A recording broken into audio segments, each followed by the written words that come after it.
Hello and welcome to another episode of No Small Roles, a D&D podcast where there are no small roles, but enough know-me questions to fill a library. Yeah! I love libraries. I'm David Knight, your Dungeon Master, and I'm joined by these inquisitive minds, so say hi everyone. Hello! Hello. Support your Is it local on? library.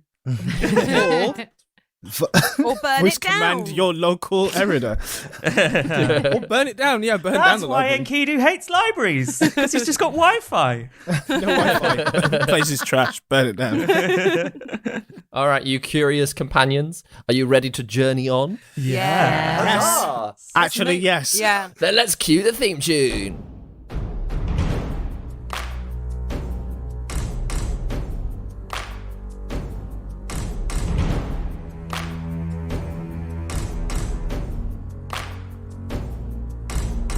Prepare your party of players and polyhedral dice. Your tragic backstory better be worth the sacrifice. Seize your sheets and D20. Let's play D&D. Your haggard character swaggers with daggers in each hand. You've all discussed what you must, but even better laid plans. Take a turn when checks are missed. Roll initiative. Brandish your blades. Don't fail your saves. No risk too great, no choice to roll. This is your story. No guts, no glory. Confront your fate with every roll. Every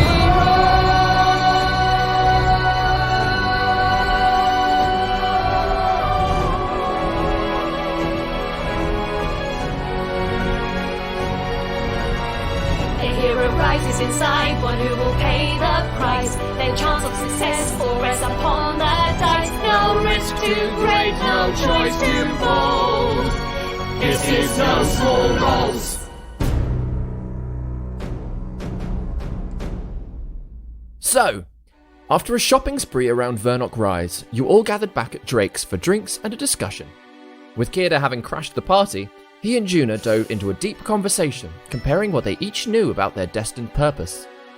It became apparent that neither of them had been given any concrete answer, though it did also become clear that any magic they possessed had no effect on each other. A similar vision of strings occurred when the gnomes touched again, although this time the others felt a small gust pass through them. With Kierda making his goodbyes, Juna checked in with Ginger, who revealed that although she was hurrying, she was at least 4 weeks away, having been in a neighbouring region. And as the party questioned the little that they had been told, Juna found that she could still sense the distant magnetic pull towards Kierda. And that's where we pick it up. Kierda's, he said goodbye. Oren's let him through with the homeward door key. And Juna and Oren have come back down to the table, and I think you were deciding whether or not you were staying the night. Well, I think, Guy, you were saying it was quite late, weren't you? Yeah. So, should we rest up and head off in the morning? Yeah, maybe. Maybe that's for the best now. Let the horses rest and we'll get a good early start. Yeah, I mean, Kierda said that, but I don't know what else haven't they been resting? Have we got really dodgy horses that need a lot of rest? But how well are we going to be able to drive these horses through, ride the horses through the dark, find the paths on the way north? It's probably best to ride out at first daylight. Okay. Yeah. Yeah. And we've got to really, got to work on those names for those horses over the night time because they're going to be an integral plot point. We can all see that, right? Yeah. I have had an idea. Of course. But I can save it for the morning if we want. Yeah, okay. That sounds good. And we go to sleep. Go to sleep. The room. The room. I mean, you've paid for a room with 2 beds, and the previous night, I'm pretty sure Enkidu stayed up reading downstairs whilst Oren fell asleep on a table. Yeah. So, are you all trying to climb into these 2 beds tonight? Or what's the arrangement? We've got new bedrolls as well, haven't we? So we could get some of the bedrolls that Kierda bought us and put them out in the room. And things, yeah. Yeah, I'll take a big roll Give them a and go. sleep on the floor. How much gold do I have left? Yeah, that's a good question, Chris. How much gold do you have left? 3,000 gold. Let's clear this up now. I'm doing okay. Talking about triple or quadruple figures. I'm doing well on triple. Okay. Decimal point before No. or after the first one? Never mind. Forget it. I'll do it for next time. I want to find some time for us. I just thought, like, if we're all staying in the same like bedroom, I think we should all buy matching onesies. Oh my gosh. I will find somewhere in this country. What would our This imaginary movement, yeah. onesies look like? A sack of hempen cloth. Scratchiest onesie. With a yeah. star on one Oh no. and a lightning on the other side. Abracadabra sewn A. into the back. Across the belly. With a lightning bolt where the bridge of the A is. No. Or we all stand together and it spells out abracalads. Oh my goodness. Oh, with Orin right in the middle. Yeah, of course. all at different heights, so the letters don't really match up. or are the letters like lower down on Enkidu's onesie? Juna and Orin have it on a Yeah, we've got a little hat with a letter on. That's the dream, guys. That's my dream. Cool. That's Yeah, the we've got to dream. have That's the we've got to dream. have the aims. Yeah. So yeah, you all go and snuggle in together. Yeah. Yeah. No. Do you not want to, Enkidu? I'm going to find a corner. I'm going to try to... he's a bit nervous, but I'm going to actually try to sleep. I've not slept in weeks now. Would you like one of us to stay up while you try to sleep? Shit, that's a good question. Just so you can maybe sleep a bit easier. That's all I was thinking. I could sing you a song of rest, buddy. I could sing you a lullaby, and perhaps that might help you drift off.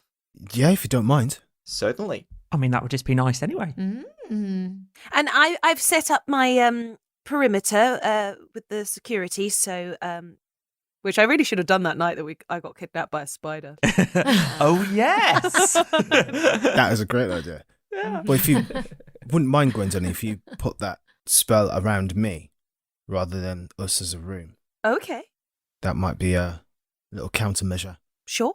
Happy to try that. I don't mind staying up for a bit and watching you. I could do some. I could start. Actually, I need to make an alchemy set again, so that's going to take an hour. So I might do that before I go to bed. I'm happy to be woken up and tag teamed. Yeah. Well, should we stay up through the first half of the night Okay. and then you lot can the other? If that will make you feel better, Enkidu. Okay. In return, I'll do the fair share of the driving tomorrow. Sounds good. Guy has been starting to play this lovely, soft, floating sort of melody. And we'll do that for, a dozen or so minutes. And then end it nicely. Insert music here, David. It's the best guys ever played anything. best like, guys it ever. is just So incredible. beautiful. Well, I feel like Stat baby. I feel like we need to find out if it's the best guys ever played. Okay. Oh, roll that. Yeah, make a performance check. This is the game. Okay. Otherwise, I'm just going to do a plink plonk, and that's it. That's all we do. Plink, plonk, We need plonk. to find out how good Baby David's composition is. Brace yourself, listeners, because you're going to be listening to a sweet bit of music that is worth a 23. Oh, why would you do that to me, Chris? Yeah, I mean, it's beautiful. It's like drinking a glass of wine through your ears. Even though it's just on your... what are you playing it on? Are you playing it on your flute? Are you playing it on your lute? Ooh, what's something that makes David sweat when I ask him to do it? No, I'll be playing it on my lute. He's funnily enough found a hurdy-gurdy under the bed. Oh my god. Spoons! I do it with spoons. No, or with my lute. Yeah, and it's one of those like types of melodies and types of strumming patterns that it sounds like there's more than just the lute playing.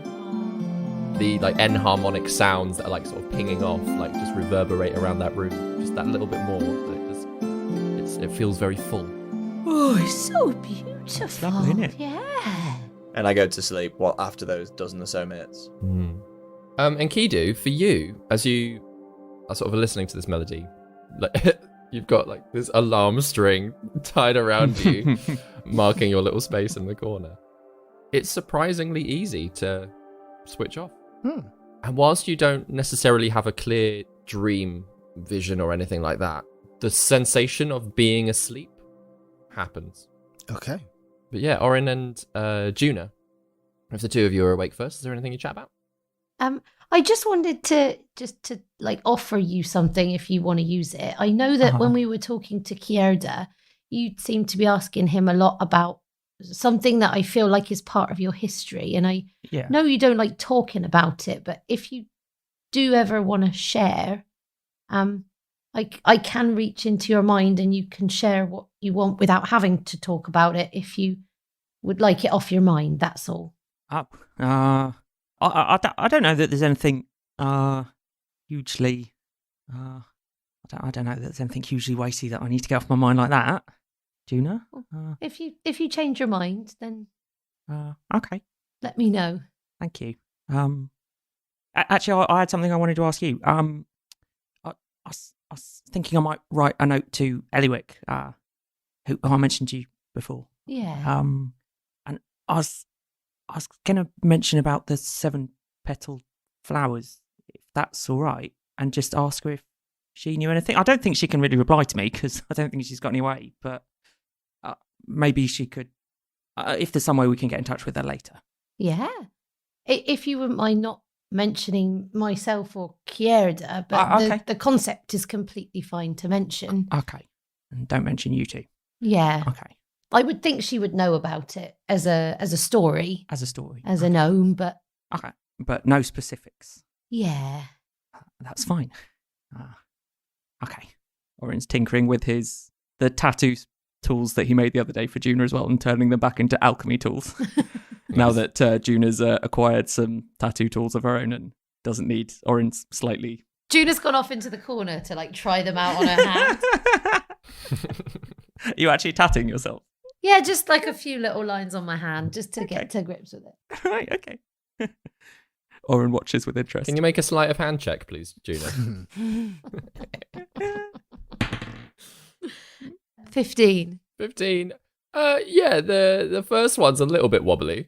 Just you've tattooed yourself with homemade devices before, so having something a little bit more designed for purpose is just getting to grips with it. But yeah, so the first line is a little bit wobbly, but then the next two, you've got much more control over them. Great.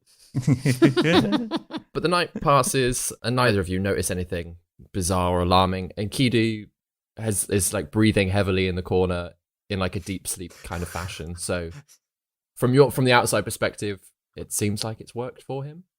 Sorry, I'm just funny just when you just said he's deep breathing in the corner. Deep breathing. Okay.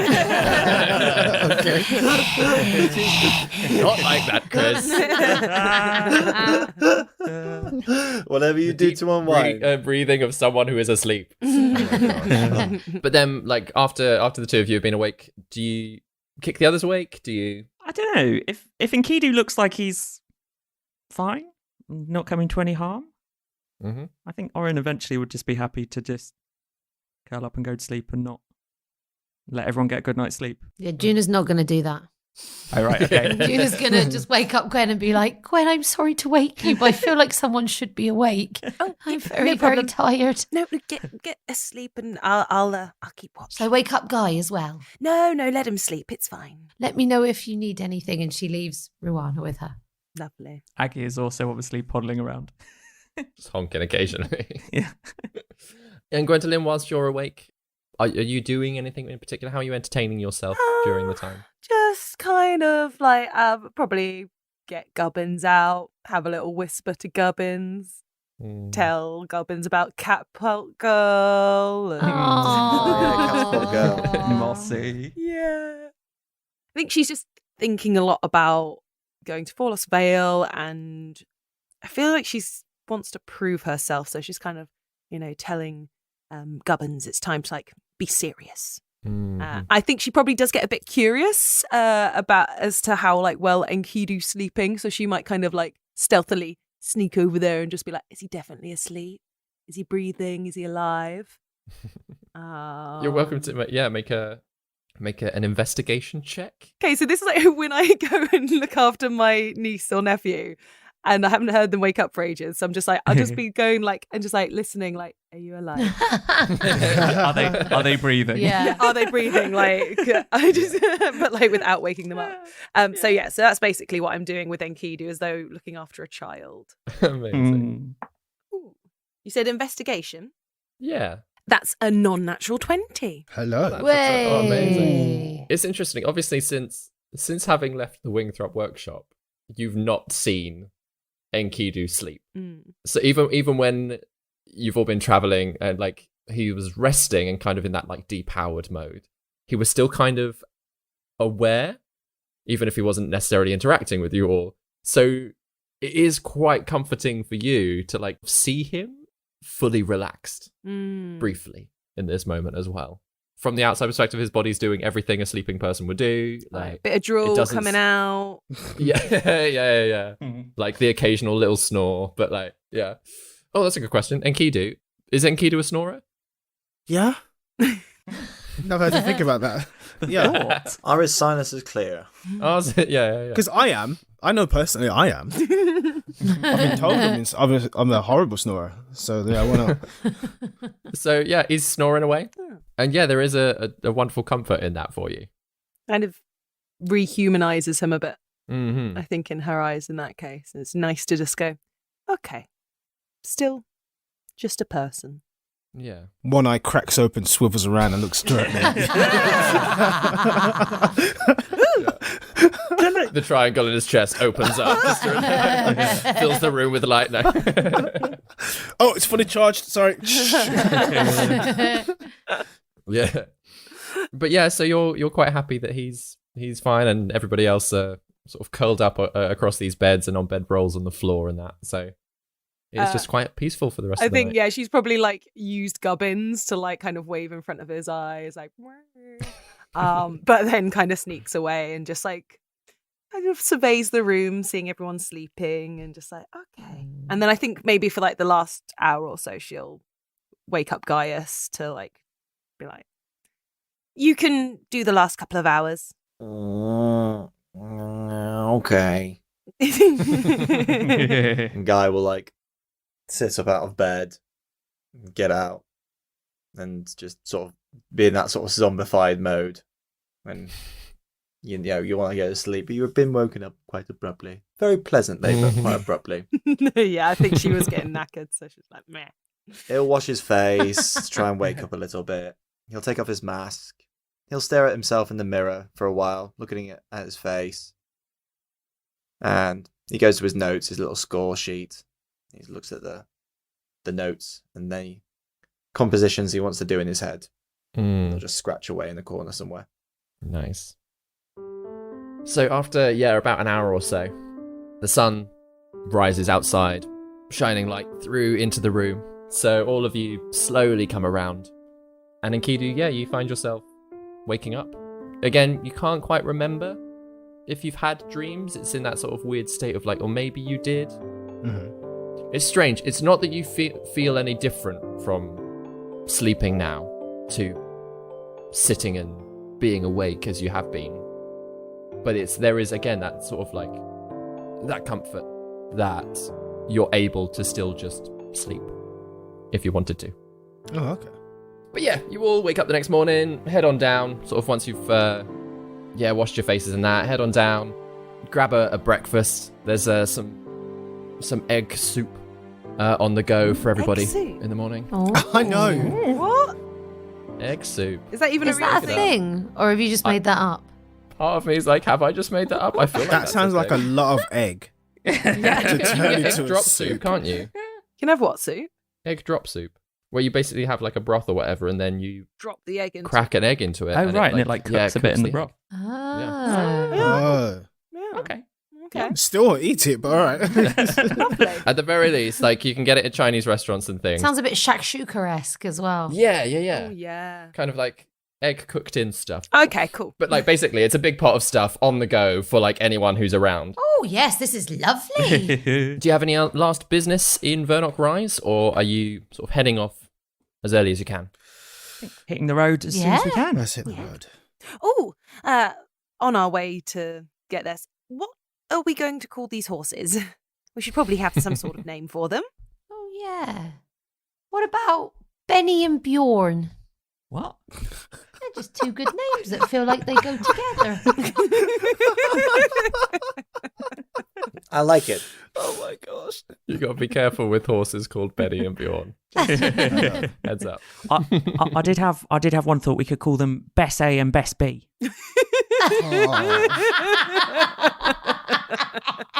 So bad. So good. Oh, spoken like a true abracalad. Zagreus and Thanatos. Deep cuts over here. Never mind. Never mind. Good old encyclopedia guy, just minding his own business. Best A and best B. I know. I mean, Abracalad. at the moment, those two are winning for me. Let's do it. Okay. That way we know what we're going to call our next horses after that. I'm happy, yeah. We've got 25 names in the rostra. What about Abra Oh my and gosh. Calad? Calad. Oh my We god. can't call a horse Calad. Did you have any suggestions, Guy? I like the compromise with Bessie and Thanatos. Thanatos. Oh, Thanatos. That's a hard word to say in that accent. I find that amusing. What gender are the horses? Doesn't matter. Both of them are mares. I don't know if I said this in earlier. I Sure. think I said one was white and one was brown, or sort of like a chestnutty color. Oh, yeah. But yeah, they're both mares, and they seem to like each other, which is good. At least they're not sort of as you sort of inspect them and like they don't seem to be nipping at each other as they're stood there. Grace, remind me, what's the main character of Pride and Prejudice called again? Oh, Elizabeth Bennet. Oh yeah, call them Lizzie and Charlotte, because Charlotte's her best friend, isn't she? Lizzie and Benny. Lizzie and Benny. Lizzie and Benny. I like that. Yeah, We have lots of options. we do. We're it. so Yes, we good do. at pinning down names, What aren't about we? Baby and David? I like that. I like that a lot. Baby and David. Baby and Got a good ring David. to it. Yeah. Oh Lord, help me! Baby's the brown one. Daryl, please heighten our brow. I mean, the thing with naming them at all is, I mean, we don't. Then they'll Don't know. instantly die.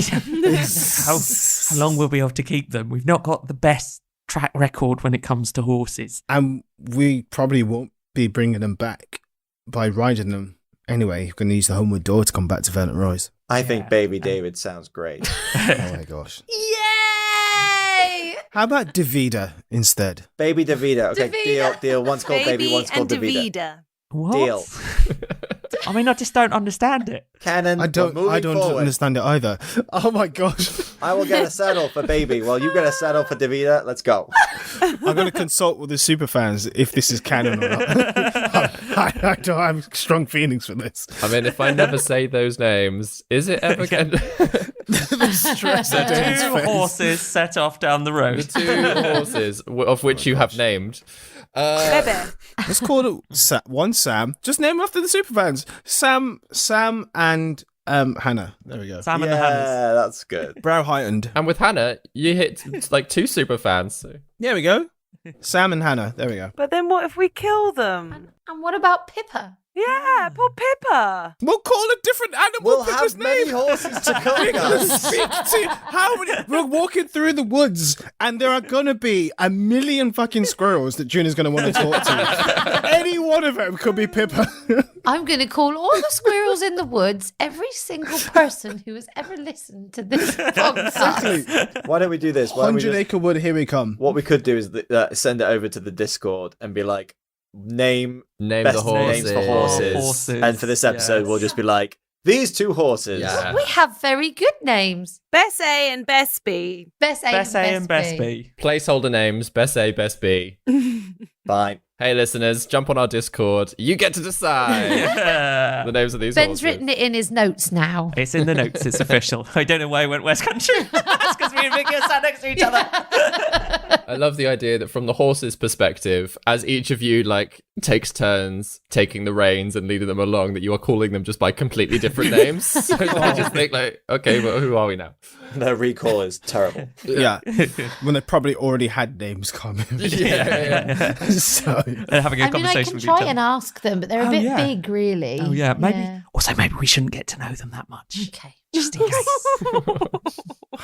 Orin thinks back to the horse funeral that was held and really doesn't want the group to get too attached to two more horses. Oh, no. Gosh. Double horse funeral. No. No, I'm not going to kill these ones, hopefully. I'll let you do that. So shall we get on the road? Yeah, yes. let's do it. Yeah. Oh, look, the road. So, yeah, Enkidu, you were taking the reins first, is that right? Yeah. Amazing. There's space up the front with Enkidu if someone wants to sit next to him, and there's plenty of space for everybody in the covered wagon that is being pulled by these two horses. Oh, I'll sit I with like you, Enki. horses. Oh, Oh yeah, no, you go, Gwen. You go, Gwen. yeah. I'm quite excited about. You go, Gwen. Coco. Huh? The wagon has whilst it's sort of it's just got a sort of a grey dappled sheet over the top of it all. There are like little curtain flaps at the front and at the back, so you don't necessarily like, for instance, if anybody is driving, other people can close the curtains and have a sleep in the back, stop it, like less light in and stuff. But they can also be opened just sort of for fresh air and flow and chat and all the rest of it. Okay. But as Enkidu and Gwendolyn jump up the front there and sort of lead off out of town, the sun is quite high. There's barely any clouds in the sky. It's quite a warm day. There's a nice breeze brushing through. You've even left so early that the catapult challenge outside town hasn't even started up yet. But you head off, follow the road north, and carry on the journey. The weather certainly picked up from when we went in. Oh, yeah, that's Isn't it? true. Yeah, the weather was terrible. That's right. I Yeah. remember the weather from the other episode, David. Yeah. But the whole journey, you sort of have a rough idea that if you were to take it by foot, it would take you 6 days to get to Forlos Vail. Obviously, it's going to be much quicker with your horse and cart. How far is it by Ginger running? Yeah, I was going to say 7 days. 3 weeks. She's crazy fast. It's like half a day for her to travel. Oh, she's running from the other side of the world. Yeah, it's like a marathon runner. Yeah. But yeah, so during the journey, what do you chat about? And if we were to film this section, I'd like it to be like a montage where it's one conversation that seems to seamlessly carry on, but for some the reason, seasons like change. there's massive time jumps in betwing what you're doing, even though it goes sentence to sentence. Nice. Oh, that's a challenge. Yeah. Hashtag film cliches. I'm slightly nervous about coming to this place. You are? Yeah. There's a feeling I can't quite explain or get my hands on. There's no rationale behind it. But just a feeling. I'm going to run into someone here. I'm not sure. Maybe it's nothing. Like a gut feeling. Yeah, like a gut feeling. Somebody from your past, maybe, or Potentially. There is someone who could have come this way up in the past, but it was a long time ago. I doubt they're still here. Well, there's going to be lots of people from all over the place coming to this city. I mean, it's the big one. People from all over the world, perhaps. Yeah, most definitely. Hey, the city would be popular with the tournament as well. Yes, yeah. There's going to be a lot going on. I kind of agree with you. I'm kind of feeling this same nervousness, excitement. I mean, I think this is where I would have ended up going to school if I'd taken my exams like I was supposed to. Interesting. So, yeah. So I'm kind of intrigued to see what that place is like. If you don't mind me asking, what made you turn down the opportunity to study here? I mean, there. Well, I was distracted on the day when I was supposed to do my exam, and then Kasula was very embarrassed by me not turning up, and it was kind of my last shot. So that's why we ended up going the DeBarge route. I kind of messed up. Okay. I think I've missed an important question here to help me out. Oh. What were the exams for? So the training that I've did with my mentor, Kasula, it's the way of decorum. It's kind of like finishing school, but with punching. You may have noticed. And so, she was getting me ready to be able to go there, then kind of become an elite kind of special bodyguard. I mean, I don't know if I'm explaining it properly, but like, someone who's good at infiltrating and seeming unassuming. You'd see me out and you wouldn't think that I was necessarily going to be able to kick some ass. Enkidu swallows. Like, oh, yeah, that kind of. Yeah. That's.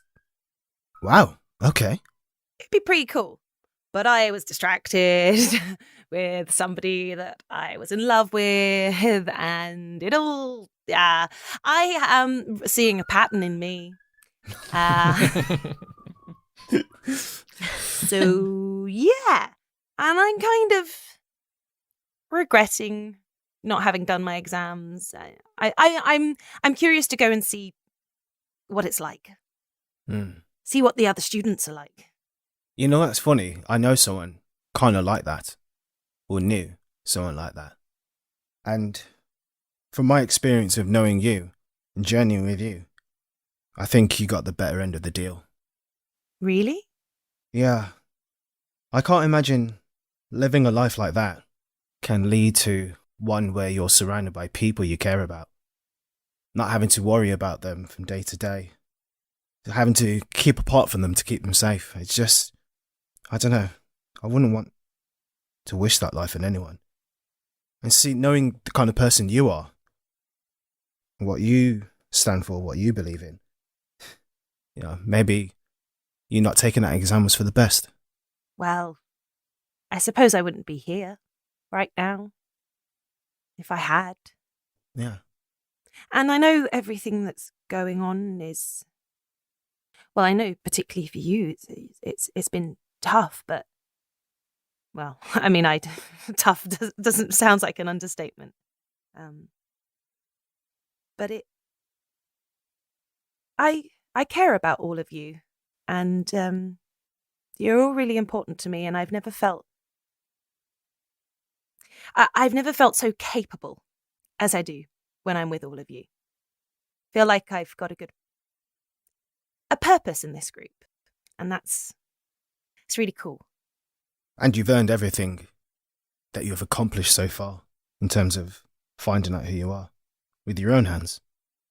So, yeah, whatever accomplishment you have is well deserved. Thank you. It's really nice of you to say that. It's the truth. I used to think there was a box I could put everything in, but then the box is too small. And there's a point where words can't really do justice to the things we've seen and experienced. And things like going to sleep just become a thing I avoid because it's something I can't put in a box anymore. But I can't do that. I'd probably explode. But with all that's been said and done, and everything we've all been through, and all the choices I've been making, just moving forward is the most logical option. And yeah, I want to take what you said. I care about you all. I really do. I just hope that the choices I make going forward are what's best for everyone. I hope so. But the choices we make will be the choices we make. Sometimes they turn out well, sometimes they turn out bad. Sometimes you need perspective to find out whether it was a good decision or a bad one. So I think listen to your gut and you'll make the best decision that you can. Thanks. You're welcome.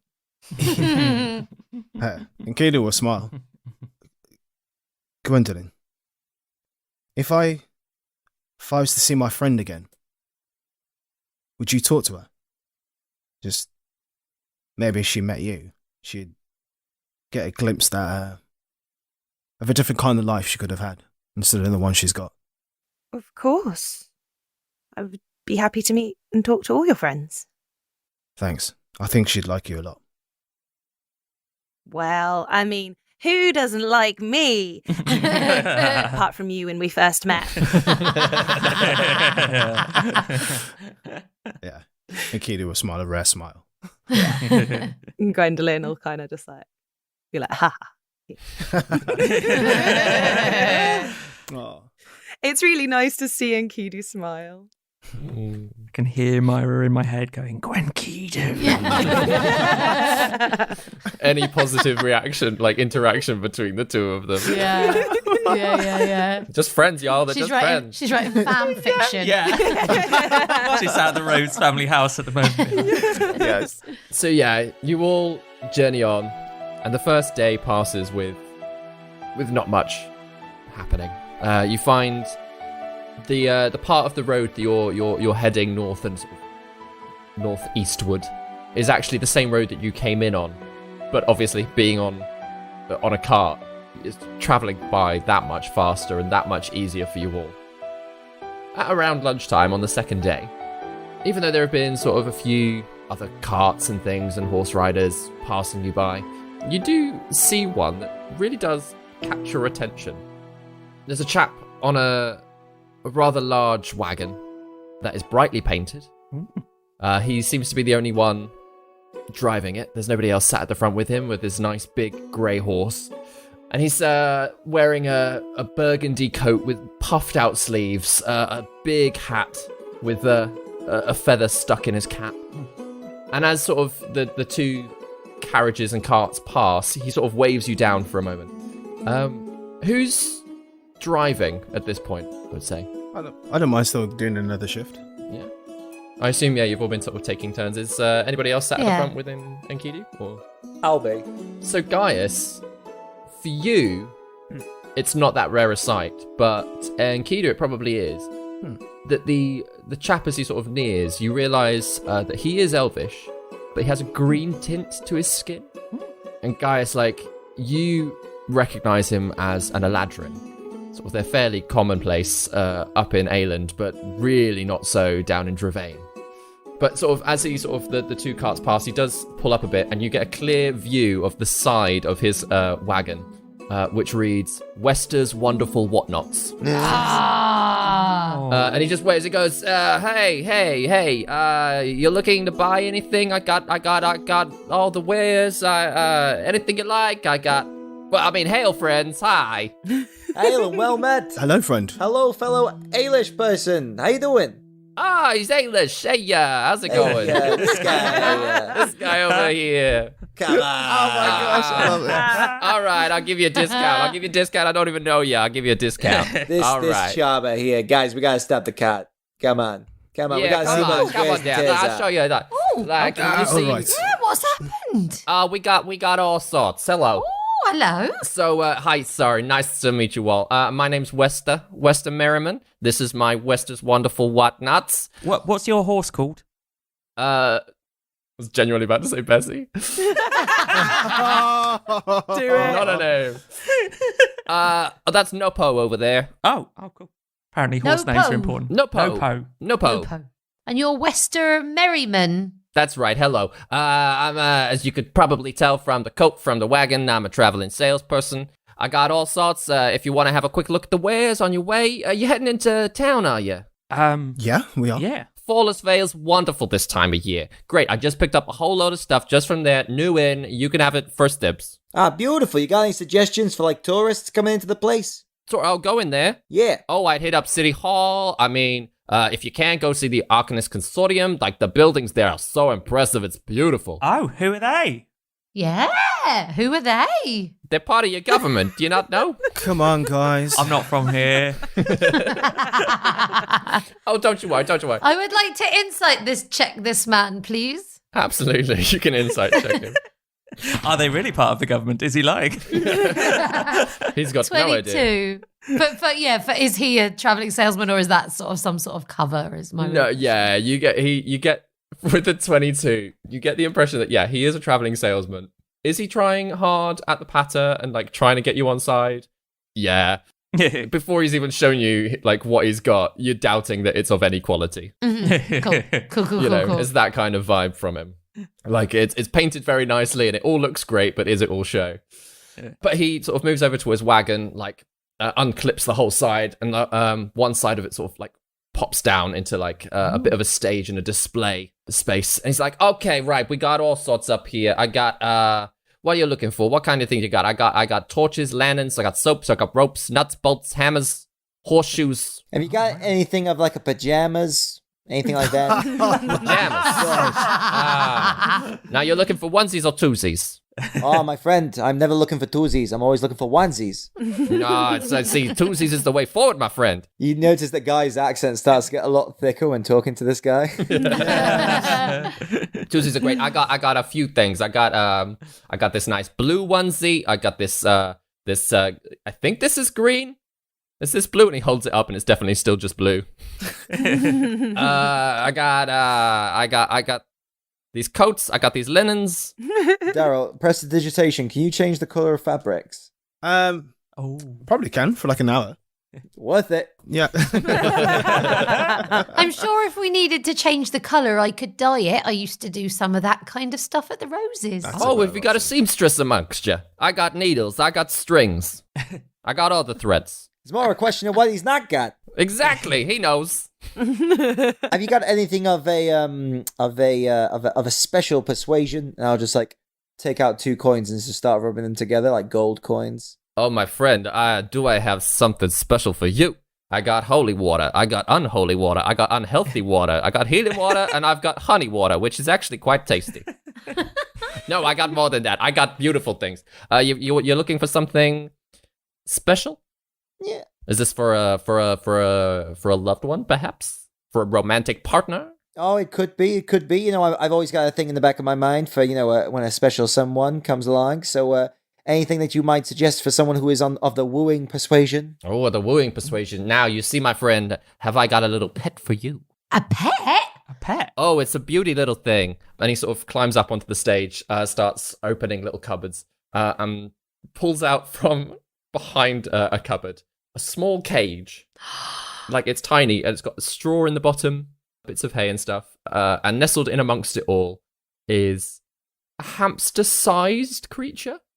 And it kind of looks like a hamster. Apart from the fact that it's got little antlers. Huh? And tiny wings. And he goes, this, my friends, this is a Vulpatinger. Mm-hmm. I want one. It's beautiful. You give this to your loved one, she'll love you forever. He'll love you forever. They'll love you forever.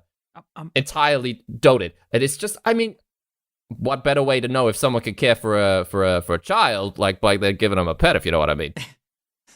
How much is it? Insight check. Yeah, you can do an insight check if you want. Do the antlers look glued on? Yeah. Yeah. Are the wings flapping? I mean, I was gonna say, like, how much does he want to sell this thing? Yeah. I'm rolling an insight check to find out if the wings look. I don't know shit. I can't sell anything. I also don't. I got a natural one. No, I mean, as he sort of brings it down for you all to have an inspect and look at this little creature, it's sort of like, a grey fluffy hamster thing. Its wings are moving. And in fact, as he sort of like moves it around, it sort of flies and like hovers a little bit. And like its wings let out this like buzzy, like almost hummingbird wing kind of like noise before it like settles back down. Wow. Juna says, hello? Hello? And it doesn't say anything back. Oh. Are you talking with small beasts to it? Yeah, I'm talking with small beasts. Oh my gosh. It is a small beast, is it not? It goes, no, this thing is gorgeous, but it's from the Feywild, my lady. So, Whoa. yes, indeed. So, I mean, this thing, obviously, because it's so rare, because it's exotic, it goes for 30 gold pieces.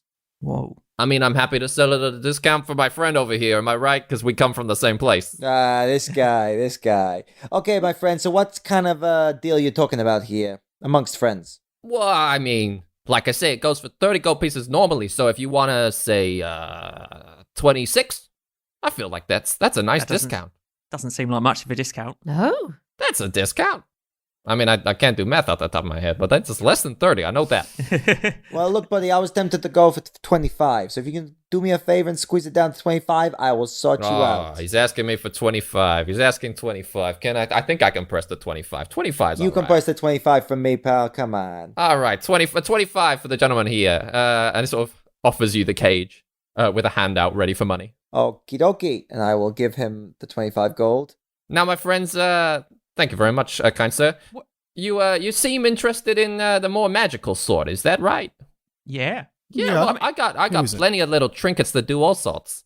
You're welcome to have a look. What have I got? I got a warning whistle. I got a cautious candle. I got lots of lids. I got a calming comb. I got a not hot pot.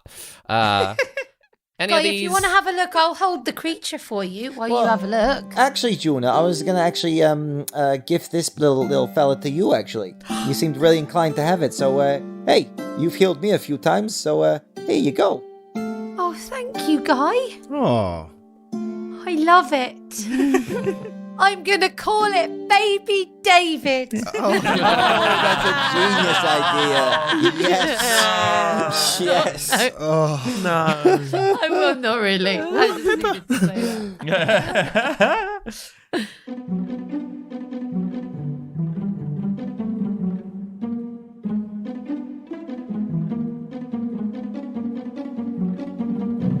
Grace here, keeping you updated with all things No Small Roles related. As the Abraca lads make their way to Forlos Vail, we're going to be taking a detour during May and June to catch up with everyone's favourite blue-haired bard in The Further Adventures of Dwayne Fabulosa. Episode 1 of this 4-part adventure starring Jeremy Cobb and Jasper William Cartwright of Three Black Halflings will be hitting our main feed on the 15th of May. And if you can't wait till then, early access for both episodes 1 and 2 is available over on our Patreon. That's www.patreon.com/No Small Roles. If you're listening to this episode on the day of release, then you still have time to get your questions in for No Small Questions. Vicky and David will be in the hot seat recording Monday the 2nd of May at 8 p.m. BST. You can send your questions via social media. We are at No Small Roles on Twitter and Instagram. You can search No Small Roles on Facebook. And the link to our lovely Discord chat can be found in the show notes. You can also find links to both Moulin Rouge and Dragons and Mythical Beasts, where you can see both myself and Ben doing the acting. There'll also be some more opportunities to see members of the No Small Roles cast live on stage, so keep an eye on our social media for when those shows are announced. That's all from me for now. Let's get you back on the road.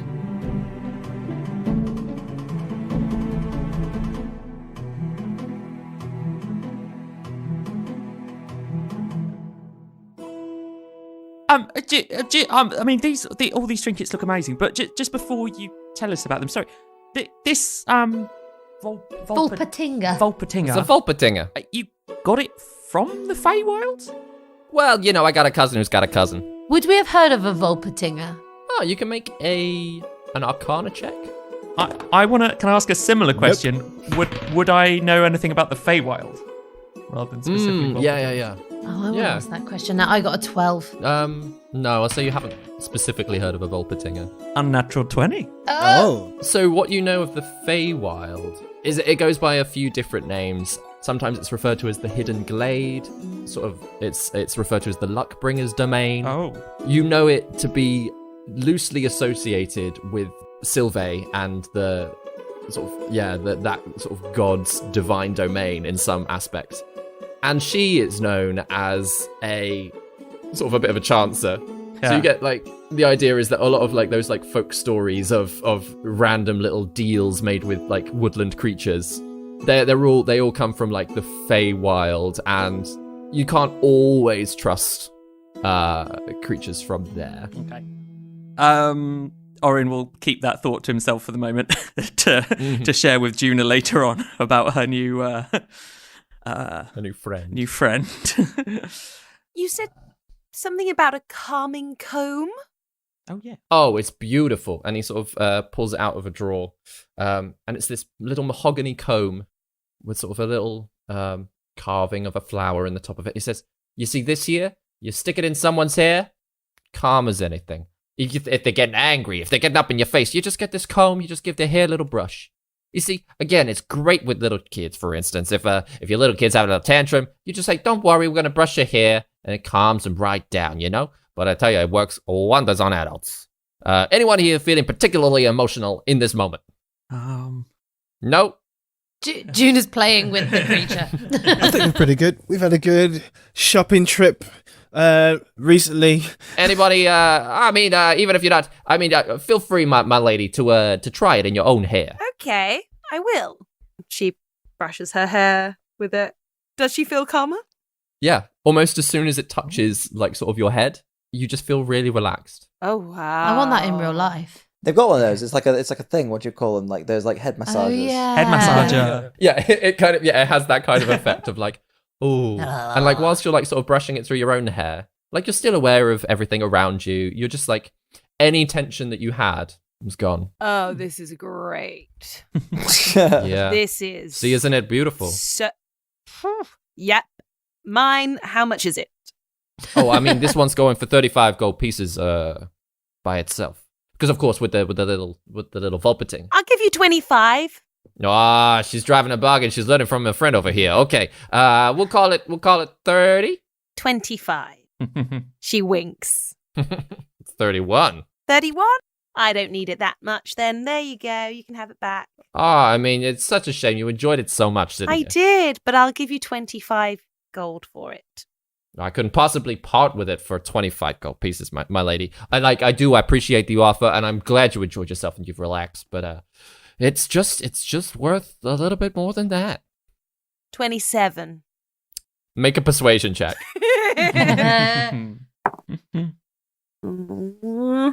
6. 6. Dear. He's like, 28, and you can have it.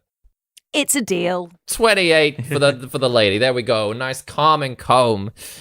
There you are. Can I interest you in anything else? Like I say, I got the warning whistle, I got the cautious candle, the lots of lids, the nut hot pot. Okay, can you tell me a bit about all those 4? Oh, so we got a warning whistle. It's a wonderful little copper whistle, and he sort of pulls it off of a hook. He goes, you blow this, up to 5 people of your choosing can hear you within a mile, but no one else. And Keanu walks over to Oren. He's going to cast Prestidigitation. And your purse, your money purse, is going to feel a bit heavier. As I prestidigitate more coins into your wallet. That will last an hour. I'm just going to sit in the carriage and just fold his arms and just be like, just tell me when you're done.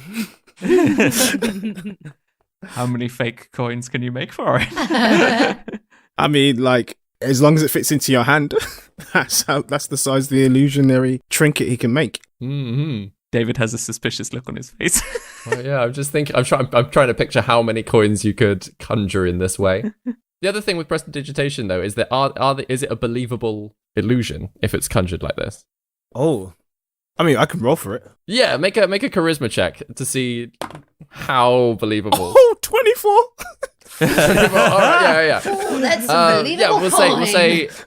I don't know how much gold you've got on you anyway, Ben. 32 gold. But Oren's currently got. We'll say that another sort of 20 gold. Oh, okay.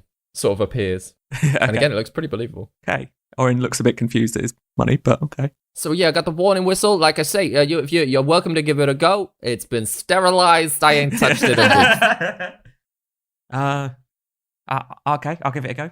There you go. And just to prove it, if you want to blow it, but only like decide amongst your friends who doesn't hear it. Okay, that's really the thing. Okay. Enkidu. And he'll blow the whistle. And everybody else hears a whistle apart from Enkidu. Oh, that was very loud. Wow. Okay. Well, very good. What were the? How much is that? Just out of interest. Now this one does go for 40 gold pieces. Okay. Yeah.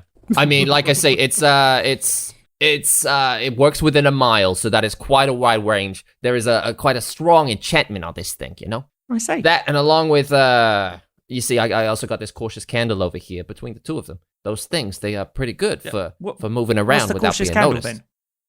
Oh, it's a beautiful thing. And he pulls out a candle off of a shelf. And it sort of just looks like a plain white wax candle, but it does have carvings up the sides of it. And he says, oh, this thing here, you light it, and nobody else can see the flame apart from you. Only you can see what it's lit. Wow. You'll be sneaking through the dark with yourself. No one's going to see you, but you'll be seeing everything around you. And how much is that one? That's also 40 gold pieces. Now, I don't mind throwing the 2 in as a little bundle. 60 gold pieces. Oh. Okay. That's a bit You got your pricey. whistle and your candle, 60 gold pieces. Yeah. What do you say to that, my friend? I mean, it's interesting. Well, the other ones, there's a lid and there's something else. I got the lots of lids and I got a not hot pot. Okay, those sound like food things. They're kind of, slightly more. The not hot pot, it's a pot that doesn't get hot. And he goes, picks up this sort of like saucepan-sized pot, walks over holding the handle, and sort of strikes a match. You don't quite know where he's gotten the match from, but he sort of suddenly has a match in his hand. He's lighting the bottom of the pot. He's like, anyone who want to touch the inside of that pot, you'll notice that the flame from my match here is not like passing through. There's no heat transference at all. Wow. Yeah. Why would you want a pot that doesn't get hot? I don't know. That is for you to decide, my madam. You seem curious enough. I'm sure you can put it to good use. And the lots of lids, are they just lots of lids? What's that? Oh, no, there's not lots of lids. Oh, it's so much more than just lids, my friend. Oh, my lord. So it puts the pot down. Not interested in the hot pot. That's fine. I just don't think we quite understand it. It's a pot. It doesn't get hot. And he grabs a cube-sized box. And you can see from the way the hinges are laid out around it, that with little handles on each side, that every side is a lid. Mm-hmm. And he goes, you see this here? Mm-hmm. This is the lots of lids.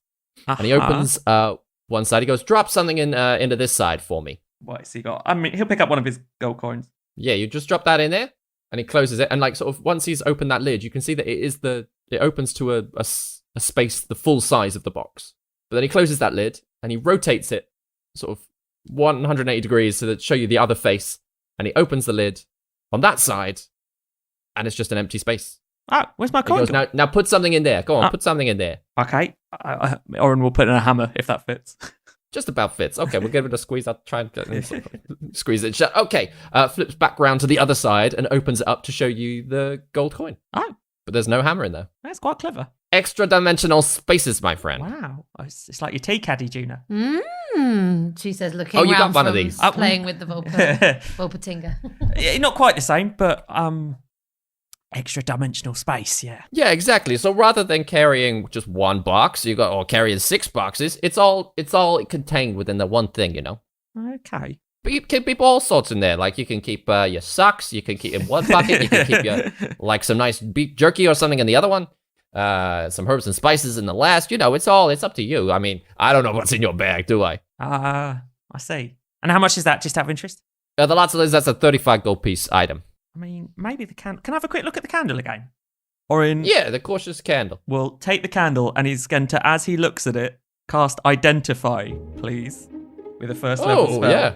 Just see if it actually is what this guy is claiming it is.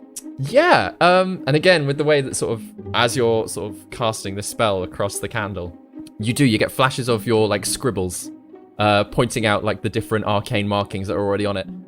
And he's telling the truth. That's what it does. Yeah, you get basically the information that the light itself will emit out to a 30-foot radius, but only the person holding the candle can see that light at all. Also, like, sort of, again, from this Identify, you can probably guess that there's probably like an hour's worth of light within the one candle. What do we think? Could be useful? Or perhaps useful with Enkidu being unable to see in the dark? Yeah. I mean, there are other ways around that, I guess. Sure. But if we need to, I don't know. Yeah. Always useful. Say, for example, the 5 of you, you're sleeping. One of you needs to go up for a wee. You wake up in the middle of the night. Oh, no, I don't want to wake my friends, but I can't see where it is. I got to find a tree. You know what I'm saying? So you just light the candle there a little. Oh, look, you can see everything around you. You can see where the trees are. You can see where the bushes are. No one is going to be woken up by you. Great uses, right? I think it is helpful, especially for, like, the last time we had to stumble around in the dark. You know, trying to squash out some spiders and things in the woods. And, exactly. You know how it is, my friend. I mean, it's... Oh, these spiders, they're awful this time of year. Do you know what? I've never seen a Dravanian spider so big. Like, the spiders back in Ireland, next to nothing. You know what I'm saying? They're huge down here. They're massive. Huge. Especially like I think one little nip from these. Oh, my lord. No, I mean the purple ones especially. Don't get me started on the purple ones. Oh, the purple ones. Like, I ain't even seen them when I was up there. But now down here, oh, you got the purple, you got the blues. Oh, don't go on the blues. The blues. Oh, don't talk about the blues. Oh my gosh, that's a great song. I mean, I think it might be useful, but that's a bit beyond my budget. I'm 40 gold. happy to give some money if it's useful for the group. And like I say, it's if you're buying the whistle as well, that's a 60 gold piece for the two of them. Juna just gives her purse to Orin and continues playing with the vaulting. So she's just like plonk in Orin's hand. It's got 112 gold in it. Oh, wow. Okay. Well, maybe if you can come down in price. 50 for the both. I mean, they're 40 gold pieces separately, so 60 for the both. That's a good deal. You pull them a chain and ask it for 50. I mean, that's reducing one of them down to 10 gold pieces, my friend. Well, I mean, or both of them down to 25. From 40? Yeah. Boy, I mean, that's a hard bargain. Juna gets involved and is like, I think 50 is a very good deal. Very, very good deal. Up in Solmarath, you would have got this for what, 35 gold for the both of them. Yeah, that's what I ain't never been to Somarath, my lady. I don't know what the prices are, but that's also very far away. Import taxes alone are going to be driving up the price, you know? Did Guy, C, and Kidu do the prestidigitation on Orin's bag? I'll say yeah. Hey, Orin, your coin purse there, it looks an abundant amount. I'm sure this is within your budget. Your most recent amount of gold For that's come 50, through. yes. 50, yeah. For 50, yes. Yeah. Oh my goodness gracious. Look, here's 40 gold. You can take that off me. That's 40.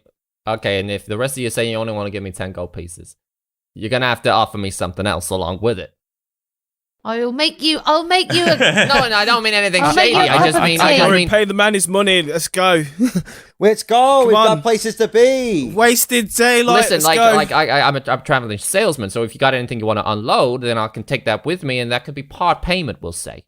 Oh, I see. Yeah, Like 60 gold is a good deal. Just pay the man and let's get on the road. Okay. I mean, but listen to your friend here. If you just want to give me the gold, Let's go. that's fine. Come Orin on. will pull 20 gold out of his coin purse to add to Gwen's 40 out of his own, not out of Tuna's. I don't know how much of that is real gold and how much is fake gold, David. Oh, roll a d20, and you'll find out. 12. 12 of it was real. Okay.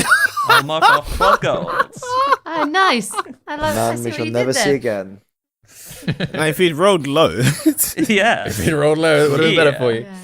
So yeah, he packs up. He goes, "Can I interest you in anything else before you?" I mean, you've been absolutely a generous. I'd like group to ask lovely one troop. last question. What do I Absolutely. feed this creature? good question. Oh, anything you feed like a normal rodent. Lovely. You know, thank like you. Anything. any little vegetables. They're into that. Thank Yeah, you. that's what I've been feeding him anyway. He's not complained so far. Yeah, I was calling it turnip. I don't know if you want it. You feel free to rename it. That's just what I would call it. Turnip. But yeah, just because I like vegetables. So absolute pleasure doing business with you all.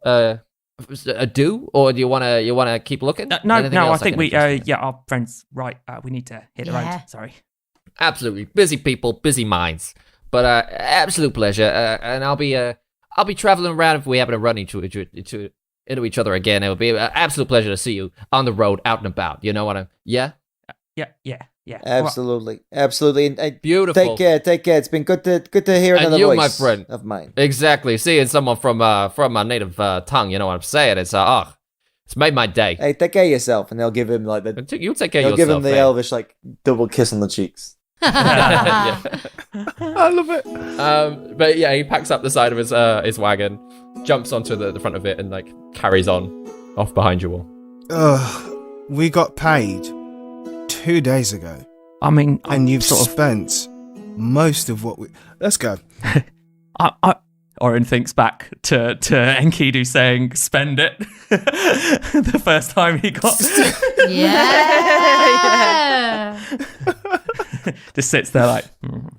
Okay. Gwendolyn offers the comb in case Enkidu wants to chill out. What is this thing? Have a Oh go. gosh. Go on, try it. We're supposed to be saving this money to our next install. Hammer of two of it, and he puts it through his. And the moment it again touches your head, like all of these worries, meh, they don't matter. You're like, oh, okay, everything's fine. Just don't go crazy when you see the Forlos Vail market. Giddy up! Gwendolyn just like taking the comb back and just like, wow, this is amazing.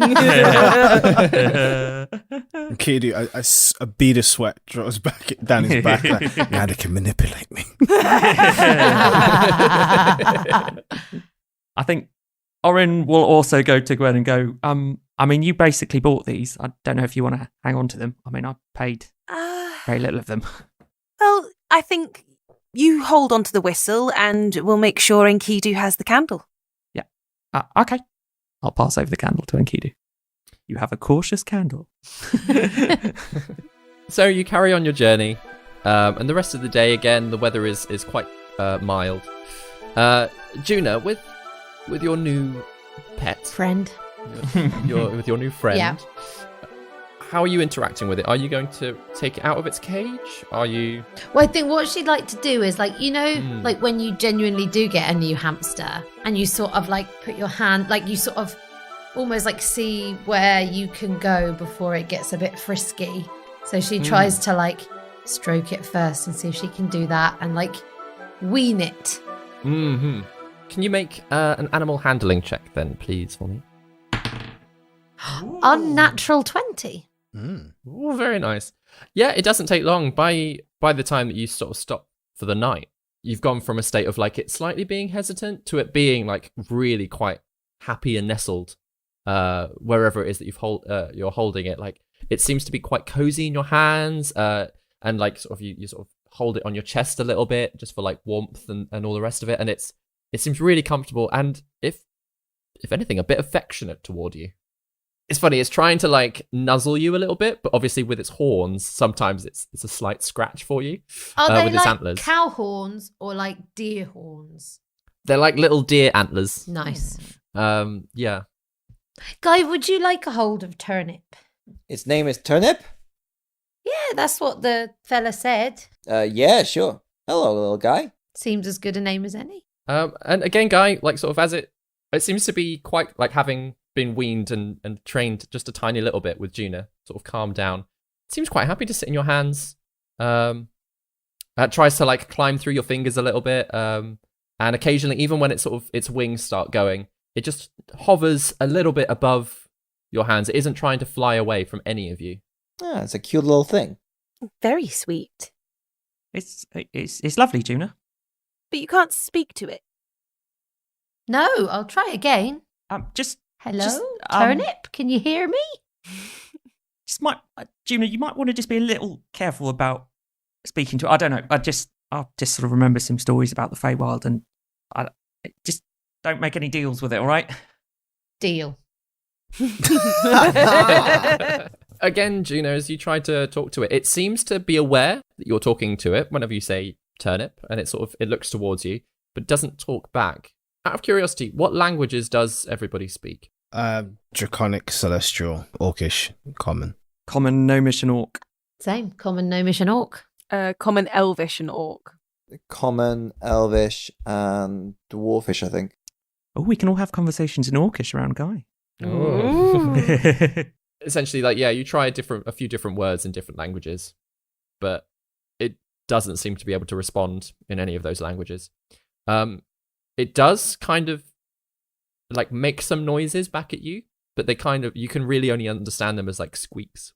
Hang on. So sorry. Does it sound like it's trying to speak?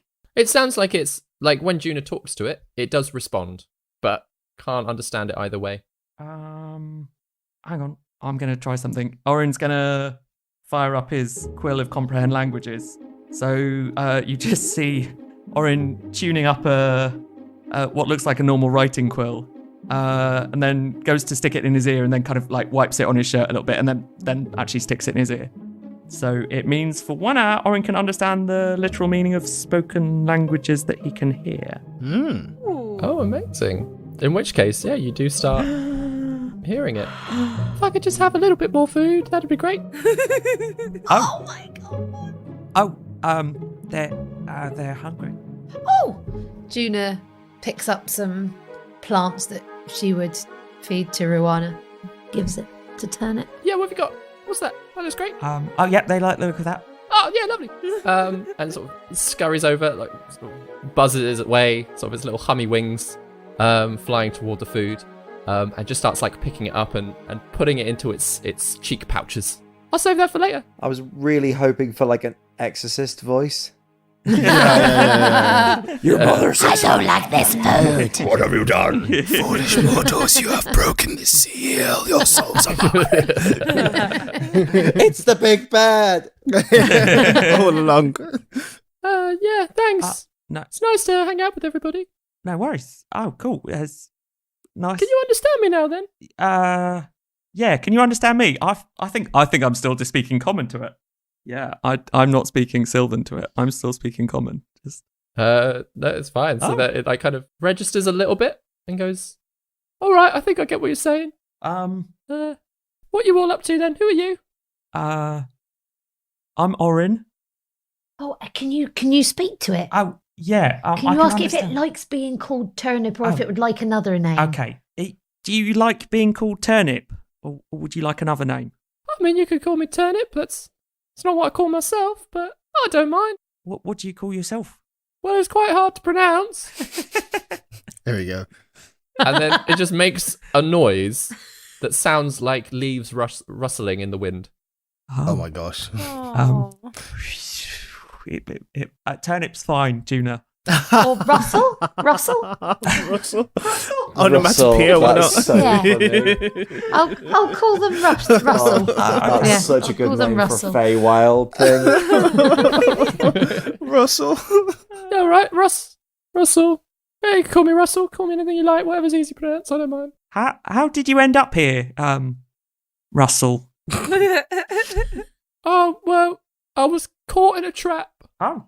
Yeah, and then just got traded person to person. So Oh. yeah, and then I got sold to that guy, and he sold me on Oh. to you. Orin relays what he's been told. Yeah. Are you happy being here? Oh yeah, I don't mind going on an adventure in it. Okay. I'll make my way back eventually. What to the Feywild? Yeah, probably. Man, I wish I had this guy's outlook. Feels like a long way to travel. How do you get to the Feywild? I don't know. Okay. Good luck. Thanks. Anyway, I'll hang out with you for a while if you don't mind. You got any more food? Yeah. Oh, yeah. They're hungry again, June. There you go, Russell. You're just putting it in your pouch. You're not even really eating it. Well, I'm saving it for later. Okay. I love Russell so much. Orin relays all the conversation then sort of like, yeah. Yeah. And the conversation kind of doesn't go anywhere. It's just all that kind of like, it just seems very happy, sort of hanging out with you all, and like having watched you for most of the day, seems quite happy that like you're not going to mistreat it anyway. You're all quite nice people, so it's just sort of Juna, the only thing that you do realize is that Ruana does not seem to like it very much. Oh. And you don't know whether or not it's because you're giving the new friend more attention or what.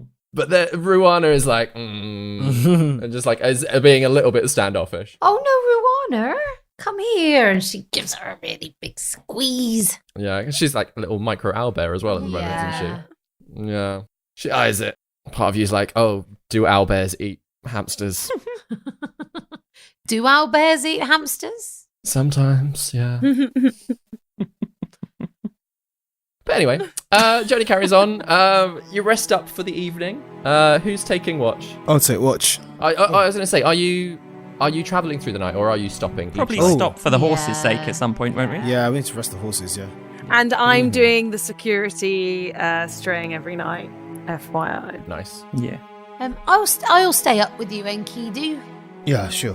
Next question: are you all sleeping on the ground or are you just like sleeping in the wagon as well? We have tents. Oh, We yeah. have tents. Tents and bedrolls. Including what tents? Yeah. And the wagon. Comparative luxury. Yeah. Can have space. Yeah. space to tinker. I'll camp out in the tent just to break one in. Nice. I'll also go in the tent for fun. How many tents do we have? We bought 2 because they're 2-person tents. Cool. I'll do a tent too then. Okay, I'll stay in the wagon and, Actually, Oren, might start writing his letter. And Juna and Enkidu, you don't mind being on the first watch? No, I don't mind. I don't mind staying and watch the entire night. I imagine Gwendolyn is helping Gaius with his tent as well. So whereabouts are Juna and Enkidu? Where are you both going to sort of station yourselves? I'll be on the wagon driver's seat. Yeah, like where you would drive from, right? That's where I was imagining too. Yeah. Nice. Enkidu, I wanted to take the watch. I have something that's been on my mind. I wanted to apologise when we were in the tubes in the Wingthrups, and we were asked at the end to choose the person that least represented the Wingthrup things. And I wasn't very comfortable choosing, and I resisted, and then eventually it became clear that I would have to pick someone. And I picked one of you at random, and it was you, Enkidu, and then we were asked to choose between you and me. And so I'm very sorry that I did that, because I think if I hadn't picked you, then this wouldn't have happened to you, and it would have happened to me. And I apologise, because you didn't deserve this to happen to you, and I just wanted to let you know that I'm very sorry, and the next time I will try to put you before me.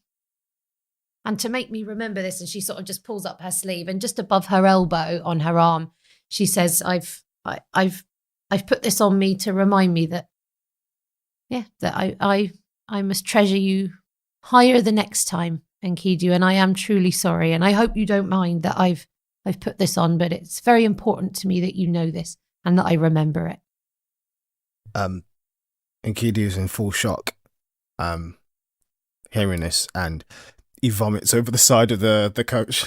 And I'm also sorry that I made that happen. And he, hear Oren from inside going, "Do you need some bread?" I think it all just comes out now.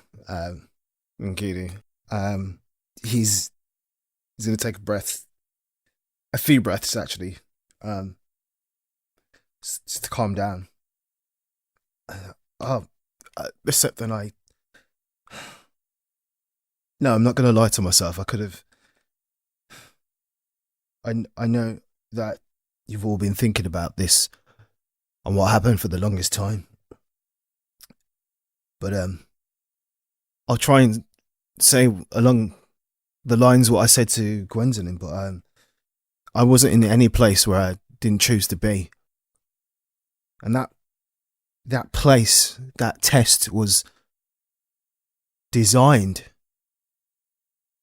to trap one of us at least. And we all did our best to keep each other alive. And I'll be honest, Miss Thorn, when the same choice was put on me, at that moment, I selected your name as well. At the end, I don't think I could have chosen my own name. I wasn't sure. You couldn't. You couldn't. I couldn't either. And I'm glad you picked me, Enkidu. If I had known, there's no way to know, but if I had known, I wouldn't. It's not a choice, really, is it? No, you're right. So, I won't say sorry. I'll take what you said to heart and thank you for your openness and for your kindness every day. Right back at you, Enkidu.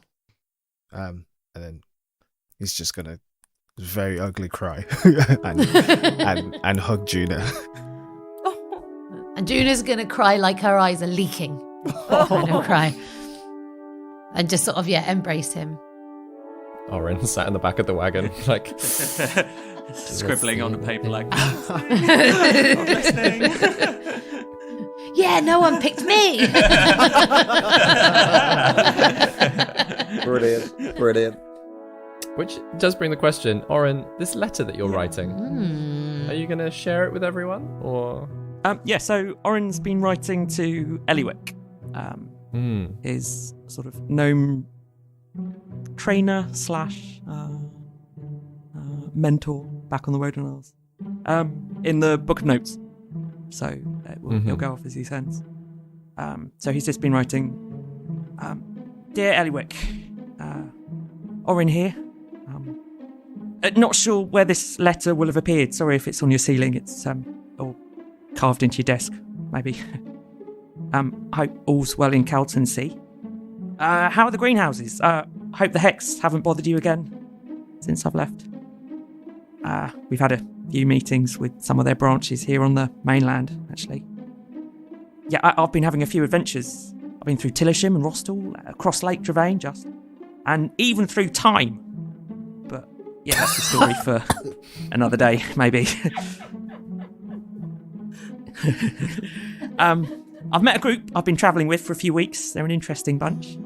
And I met this incredible alchemist as well. They're so inventive, but a bit flammable sometimes as well. You haven't heard any stories about 7-petaled flowers, have you? Or groups of gnomes born every 7 generations? I'm not really travelling north at the moment. There's a tea tournament and other things going on, which means plans have had to change, but I'm still hoping to make it to Morath one day. And I've discovered stuff about my family, or some of them. There's this family of artificers that I'm related to. It's another story for another day. And I want to head to the Mercylands too. There's records there maybe about my parents. I've got a favour to ask. There might be a boy called Oscan sent to the Woden Isles. Might be with someone called Jazana. If you come across him, please can you help him? He's been through a lot with his family. Oh, say hi to Dawn if you see him. And if you ever see Killian too, say hi.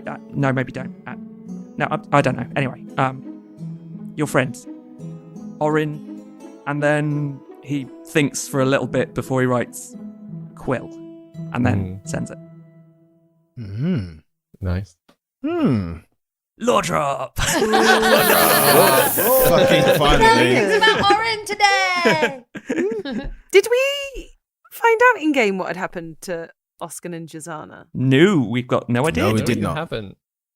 I think we thought there was the possibility that they might get sent to the Woden Isles. Yeah, that was one of the outcomes Yeah. told to us when we met Heron and what's her face? Zeravir Yeah. Tarek. But I don't think we've had any actual information. That's really nice. But just in case. Just in case. Mm-hmm. So the night passes by.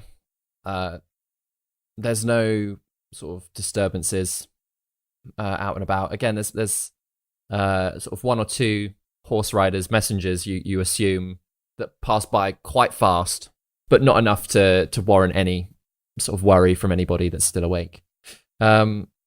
When you all swap over watch, are you waking sort of one person up to sit with Enkidu? Is Enkidu going to rest at some point? He'll rest, but not sleep. Mm-hmm. I need to sleep, Enkidu. No, you go right ahead, Miss Epthorne. Yeah, and whereabouts do you sort of sleep, Juna? Are you sort of perched up in the wagon with Orin? Are you going to go kick someone out of the tent? I'll just sort of creep inside Gwen's tent and sort of go in the corner. Nice. Just trying not to disturb her. And are you waking anyone up to sit with Enkidu? Enkidu, do you want some company? I think I'll be okay. This way. Well, you know where we are, and she leaves both Ruana and Russell with him. Oh, It's they're like, together. Maybe keep them on separate sides. Yeah, I was going to say Achilles is between them. Yeah. Cool. Enkidu, what's your passive perception? 11, I Oh, think. no. Let me check. 11. Yeah, it's 11. So, during the night, Ruana kind of snuggles up to you. She quite likes sitting in your lap anyway. So, Turnip whenever like Ruana Russell. gets closer, kind of like Russell kind of like hovers about you a little bit. Again, they never seem to fly very far, but you start hearing the hum of their wings as like they sort of drift a little bit more inside the wagon. Start of like sort of rustling around Just saying their name. Orin and Orin's bags and things, and just having like a little rummage. And you hear sort of the hum of its wings kind of skitter away toward the other end of the wagon, and then like sort of drift slightly toward the tents. Yeah, the rest of the night passes. No issue. I definitely thought something was about to happen. Yeah, so did I. I think I need the comb of calm. Yeah. Knowing Baby David, I think something has happened. Yeah. All right, don't eat anything for the next 2 days. Yep. Yeah, okay, fine. The night passes. And yeah, the morning comes. You all wake up.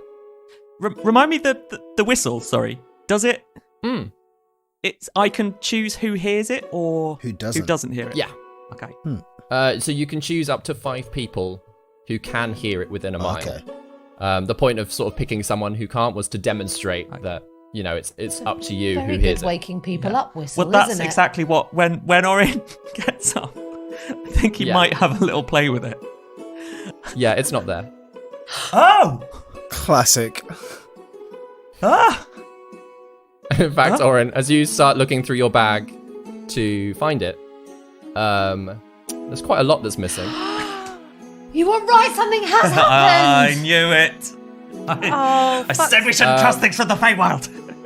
So you don't have your bag of ball bearings, you don't have the cockatrice egg, the dispel magic wand, the frosting, the anti-frosting potion, the enlarge or reduce potions, your healer's kit, and your selection of tea bags are all gone. Literally, your entire inventory is gone. Fair play, David, for reading through my D&D Beyond that thoroughly. Yep. Orin frantically looks through his bags. What? And then rushes to Enkidu. Enkidu. Yeah, what? Half my stuff's gone. My tea bag. What? My enlarged, reduced, my frosting, my anti-frosting. The whistle, the new whistle. The whistle's gone as well. The whistle's gone. Goodness sake. Akidu checks his stuff. Most of your stuff's still there. From everyone that was sleeping in the tent, essentially anything that you'd bought the day before, that's gone. Oh, for fuck's sake, guys. The lots of lids. Did you pick up the lid? No. No, you didn't. Whistle, candle, the whistle, the candle, the comb. And Russell. The creature? And Is Russell still there? no, Russell has flown off with all of that in his mouth. He's taken it back to Russell! Wester. And he could put it all in his mouth. He stored it all in his mouth. He's taken it all back to Wester, and he's nicked our stuff as well. What an absolute crook. Oh, goodness sake. I bet Rwanda's looking pretty smug right about now. Yeah. I was so tempted to play the pipe on that guy, just on the off chance. All right, what do you want to do? Do you want to get your stuff back, or do we press on? Oh, I want to get my stuff back. How valuable? Ask yourselves. Really ask yourselves. How valuable was that stuff to you? I don't care about the whistle. The anti. Stuff that we didn't know we were going to get. Yeah, okay, but I don't After care about the spending whistle. a whole day shopping. The whistle I 2 don't days care before. about. I don't We'd care just about the been whistle. shopping. Then we No, but spend money on inane shit we didn't really need. And it's gone. just to check, the anti-frosting formula. Oren, do you know that? Yeah, I know the... hang on, is the formula still there, David? The formula's still there. Basically, the prepared potions Okay. are gone, along with the frosting that the frosting that you had. Just orange frosting. You gave me. Oh, the did I frosting. give you the Yeah. frosting? Yeah, it's Ah. Yeah. Yeah. I also gave you my gold, so... Oh, I've given that back. Oh, okay. Yeah, I'd have given that back because Gwen gave me 40 gold. Yeah. Interestingly, essentially what you get the impression is that no gold has been stolen from any of you. I mean, you've already handed most of it over. Jeez. So it's that you can picture this poor creature having basically this little crooked creature crawling into Orin's bag going, oh, there's a lot of magical shit in here, filling up on that, getting back what it is that you'd bought and flying off. This is the second time my healer's kit's been stolen. Yeah. I don't like people nicking shit from me. So what are you going to do about it? Get it back. Let's fucking go. My fellow countrymen will know, nobody steals from the Aprica lads. I say we go back down, we kick that guy's ass. I'm totally down for kicking his ass. Yeah. Arse. Yeah. I'll kick some arse.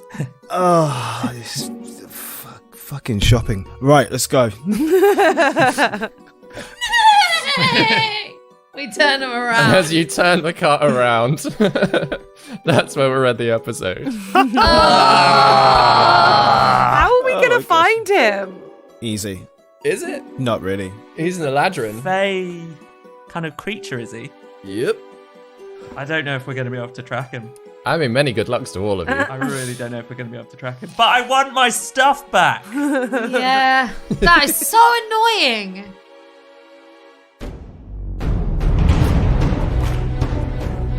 You have been listening to David Knight as your Dungeon Master, Ben Galpin as Orin, Chris Watts as Gaius, Daryl Bailey as Enkidu, Grace Kelly Miller as Gwendolyn, and Vicky Gaskin as Juna. Original music by David Knight. Please tell your friends, subscribe, and follow us on all the social media.